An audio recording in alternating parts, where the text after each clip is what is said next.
নজর রাখবো এই মুহূর্তে বাংলাদেশের খবরে। বাংলাদেশের পথ পরিবর্তন হয়েছে, এটা আজ গোটা বিশ্ববাসীর অজানা নয়। কিন্তু সেক্ষেত্রে এই পথ পরিবর্তনের প্রসঙ্গ টানলে সেখানে বলা চলে যে ছাত্র আন্দোলনের হাত ধরে ইউনূসের ক্ষমতায় বসা।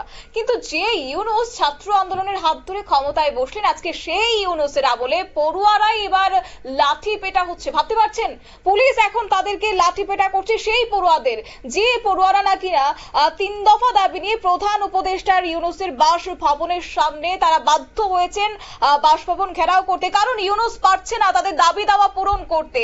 নির্লজ্জতা, ব্যর্থতার পরিচয় বারবার ইউনূস দিচ্ছেন, কিন্তু আজকের দিনও তাই 3 দফা দাবি নিয়ে বারবার তারা সরব হয়েছেন। কিন্তু তারপর বাধ্য হয়ে সেই পড়ুয়ারা এবার উপদেষ্টা ইউনূসের বাসভবন করেছে। যমুনার দিকে এগিয়ে যাচ্ছিল জগন্নাথ বিশ্ববিদ্যালয়ের পড়ুয়ারা, ঠিক তখনই তাদের ছত্রভঙ্গ করতে সাউন্ড গ্রেনেড, কাঁদানে গ্যাস এবং জল কামান ছুড়েছে পুলিশ। লাঠি পেটা করেছে ছাত্রদের, রেহাই পায়নি। আবারও জানিয়ে রাখছি যে শুধুমাত্র সেখানে ছাত্র ছাত্রীরাই নয়, যেখানে শিক্ষকদেরকেও লাঠি পেটা করা হয়েছে সেই ইউনূসের পুলিশ প্রশাসন।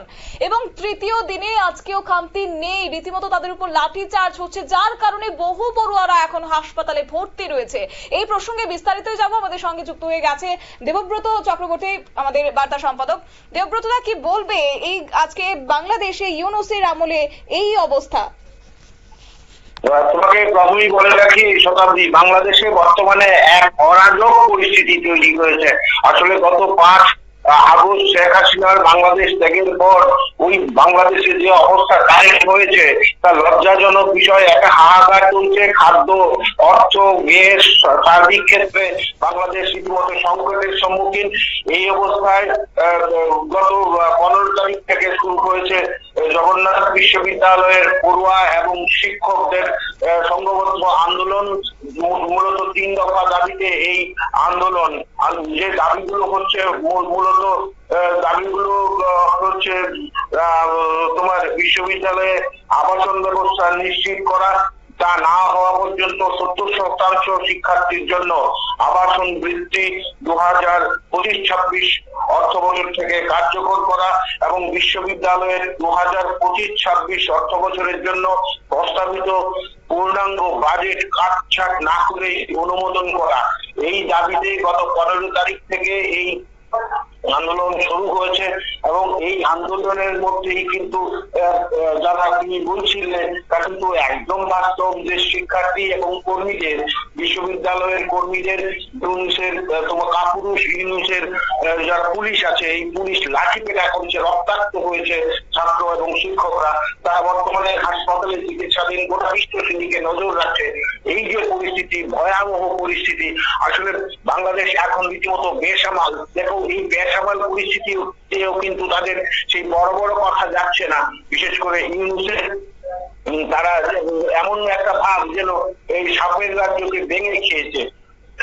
এই অবস্থায় তুমি জানো, এই ইউনূস তোমার ভারতের চিকেন নেক নিয়ে কথা বলছে, উত্তর পূর্বাঞ্চল নিয়ে কথা বলছে। তাদের নিজেদের বাজার দোকান নেই, তারা অন্যদের নিয়ে কথা বলে। এই যখন অবস্থা, তখন বাংলাদেশের বর্তমান যে পরিস্থিতি, তাতে তোমার শিল্প খাতে গ্যাসের সংকট দেখা দিয়েছে। গ্যাসের এতটাই সংকট, যে পরিমাণ প্রয়োজন চাহিদার তুলনায় গ্যাস প্রায় অর্ধেকের যোগান দিতে পারছে না বাংলাদেশ। শিল্প কারখানা বন্ধ হওয়ার মুখে। শিক্ষা ব্যবস্থা তুমি দেখতেই পাচ্ছ, আমরা সবাই দেখতে পাচ্ছি যে শিক্ষা ব্যবস্থার কি হাল হয়েছে। আসলে ওই আন্দোলনের পরে, এই ছাত্র জনতার আন্দোলনের পরে বাংলাদেশের বর্তমান পরিস্থিতি একেবারে লাটে উঠেছে। এই অবস্থায় এই তোমার নতুন করে সংযোজন হয়েছে এই জগন্নাথ বিশ্ববিদ্যালয়ের পড়ুয়া এবং শিক্ষকদের এই আন্দোলন। তাদের 3 দফা আন্দোলনের জেরে কার্যত বাংলাদেশে নতুন করে অশান্তির সৃষ্টি হয়েছে। এই অশান্তির আগুনে কিন্তু যারা মৌলবাদী, তারা দূর থেকে একটা ঘি ঢালার চেষ্টা করছেন। তারা এখন আসলে বিষয়টাকে যেহেতু সামলাতে পারছেন না, তাই এখন কিংকর্তব্য বিমূঢ়। এই ছাত্র আন্দোলনের মাধ্যমে কিন্তু এই অভ্যুত্থান হয়েছিল এবং শেখ হাসিনা সরকারের পতন ঘটেছিল। এই অবস্থায় এই ক্ষেত্রে এই জগন্নাথ বিশ্ববিদ্যালয়ের পড়ুয়া এবং শিক্ষক অশিক্ষক কর্মচারীদের যে আন্দোলন, তাতে কিন্তু বাংলাদেশকে নতুন করে একটা সমস্যায় ফেলে দিচ্ছে। এই গোটা বিশ্ব কিন্তু সেদিকে তাকিয়ে হাসছে। একই হাল বাংলাদেশের। একটা সময় ছিল বাংলাদেশ শান্ত পরিস্থিতি, যখন শেখ হাসিনার নেতৃত্বে বাংলাদেশ পরিচালনা হতো, তখন কিন্তু এমন পরিস্থিতি ছিল না, একটা উন্নতির দিকে যাচ্ছিল। কিন্তু এর পরবর্তীতে এই ইউনূসের ইন্ধনে তা কিন্তু প্রমাণ হয়ে গেছে। ইউনূসের ইন্ধনে আওয়ামী লীগের সরকার পতনের পর এই বাংলাদেশ এখন বেসামাল, চতুর্দিকে হাহাকার, মানুষের মধ্যে খাদ্যাভাব, তোমার চলছে সনাতনীদের উপর হামলা, আক্রমণ, নির্যাতন, ধর্ষণ, খুনের মতো নির্বিচারে এই তোমার ন্যাক্কারজনক যত সব ঘটনা। এই অবস্থায় নতুন সংযোজন এই জগন্নাথ বিশ্ববিদ্যালয়ের পড়ুয়াদের আন্দোলন, এই যেভাবে পুলিশ তাদের এই ছাত্র এবং শিক্ষক অন্যান্য কর্মচারীদের উপর লাঠিচার্জ করছে, তা কিন্তু দুঃখজনক এবং নিন্দাজনক ঘটনা। ছাত্রছাত্রীদের উপর এভাবে লাঠিচার্জ অত্যন্ত অমানবিক, এবং এতেই বোঝা যায় যে কোন রকম সামাল দিতে পারছে না পরিস্থিতি ইউনূসের পুলিশ এবং ইউনূস সরকার। আর সম্পূর্ণ ব্যর্থতার কিন্তু বহিঃপ্রকাশ এই ছাত্রদের উপর লাঠি পেটা করা। এই যে অবস্থা, এই অবস্থায় গোটা বিশ্ব কিন্তু উদ্বিগ্ন কি চলছে বাংলাদেশে। কিন্তু আশ্চর্যের বিষয় হলো, মৌলবাদী দ্বারা পরিচালিত মৌলবাদীরা যেভাবে বাংলাদেশে মাথা তুলে দাঁড়িয়েছে, তা কিন্তু গোটা বিশ্বের কাছে একটা হুমকি। একটা বিশেষ জাতি গোষ্ঠী যেভাবে ঘটনাকে ইন্ধন দিচ্ছে এবং সনাতনীদের বাড়ি ঘরে হামলা, হুজ্জুতি, ধর্ষণের মতো ঘটনা ঘটছে, তা কিন্তু মানবাধিকার লঙ্ঘন। আশ্চর্যের বিষয় হলো, এ ব্যাপারে ইউনূস সরকার কোন ধরনের সঠিক ভূমিকা পর্যন্ত পালন করতে পারছে না। এই অবস্থায় যদি অনতিবিলম্বে কোনো সদর্থক ভূমিকা গ্রহণ না করা হয়, তাহলে যে বাংলাদেশের পরিস্থিতি আগামী অদূর ভবিষ্যতে আরো ভয়ঙ্কর হয়ে উঠবে, তা বলার অপেক্ষা রাখে না। আসলে বাংলাদেশের শিক্ষা, রাজনীতি সর্বক্ষেত্রেই, শিক্ষা, রাজনীতি, তোমার শিল্প, সংস্কৃতি সর্বক্ষেত্রেই একটা তোমার ব্যাঘাত ঘটেছে। পুরো বিষয়টা কিন্তু একটা বাংলাদেশের যে একটা গরিমা ছিল, সেই গরিমা পুরোপুরি তোমার কালিমাল এখন করে দিয়েছে। এই অবস্থায় গোটা বিশ্ব ঘটনার নিন্দা জানিয়েছে এবং একাংশ সাধারণ মনে করছেন যে বর্তমান বাংলাদেশ যে তত্ত্বাবধায়ক সরকার রয়েছে, এই তত্ত্বাবধায়ক সরকারের পুরোপুরি ব্যর্থতার কারণে এই হাল। আসলে ইউনূসের কোনো অভিজ্ঞতা না থাকায় এই অবস্থা তৈরি হয়েছে। এই কারণে পুলিশ বেসামাল এবং ছাত্রদের সামলাতে পারছে না এবং নিরীহ ছাত্রদের লাঠি পেটা করছে, দাবি পূরণের নাম নেই। এবং ছাত্ররা হুঁশিয়ারি দিয়েছেন যে তাদের এই আন্দোলন যতদিন তাদের দাবি পূরণ না হবে, তারা এই আন্দোলন অব্যাহত রাখবেন। আর এদিন কি দেখা গেল জানো, কাকরাইলে আসছেন প্রাক্তন এবং বর্তমান শিক্ষার্থীরা টানা 3 দিনের মতো এই 3 দফা দাবিতে প্রধান উপদেষ্টার বাসভবন যমুনা অভিমুখে জগন্নাথ বিশ্ববিদ্যালয়ের আন্দোলনরত শিক্ষক, শিক্ষার্থী ও অন্যান্য কর্মচারীরা রওনা হয়েছেন। একই সঙ্গে চলছে গণ অনশন সমাবেশ প্রস্তুতি। জুমার পর এই গণ অনশন শুরু হবে শুক্রবার সকাল 10টা থেকে।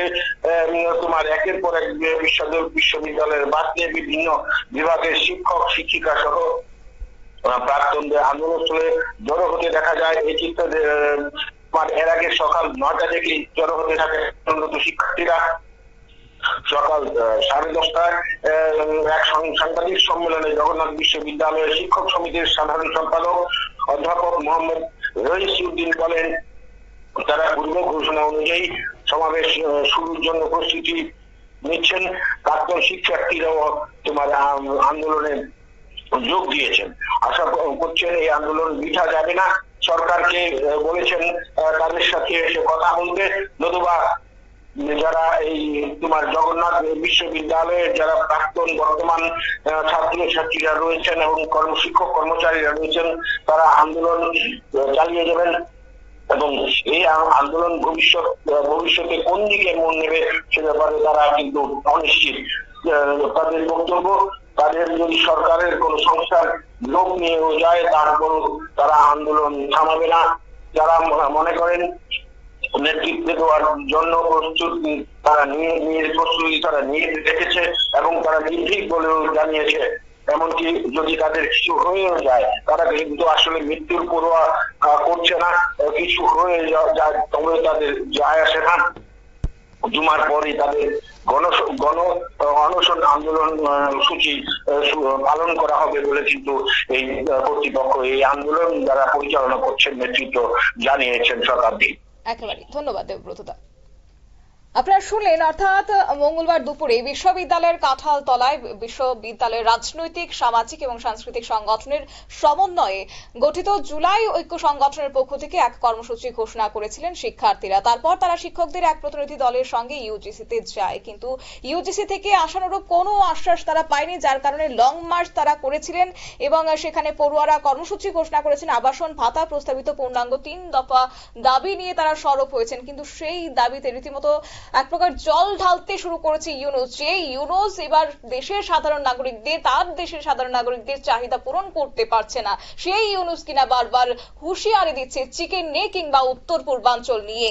এবং বিশ্বের দরবারে এই মুহূর্তে বলা চলে তার যে একটা ব্যর্থতা, সেই ব্যর্থতাকে যে এবার ধামাচাপা দিতে চেষ্টা করছে, যার কারণে দেশের সাধারণ নাগরিক এবং পড়ুয়া, পাশাপাশি বাদ যাচ্ছে না শিক্ষকরাও, তাদের উপর যে নির্বিচারে অত্যাচার চালিয়ে যাচ্ছে সেটাই আরো একবার স্পষ্ট হয়েছে।